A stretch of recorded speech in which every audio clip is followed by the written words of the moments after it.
ভাই ডানে মাছ যাচ্ছে কিন্তু ভাই সিকোয়েন্স করে একটু ডানে মাছ যাচ্ছে ভাই নেবা আমি গেলাম ডানে মাছ যাচ্ছে বলে ভাই একটু সিবুল করেন ভাই একটু করেন ভাই একটু হেল্প করেন ভাই ভাই চলে দেখা যাক কি মাছ হয়, কত বড় মাছ। আমরা কষ্ট করতেছি আপনাদের জন্য ভাই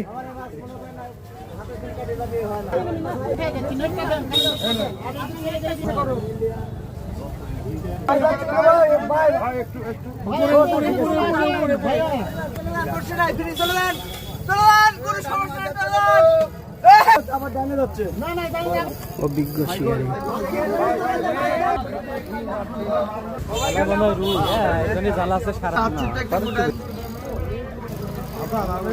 অনেক সময় ধরে শিকারি ভাই খেলছে, প্রায় 5 মিনিট হতে গেল। বড় সাইজের কাতল তো তোলা দেখতে পেজের ভিতরে ঢুকে ভিডিও দেখে আসতে পারেন।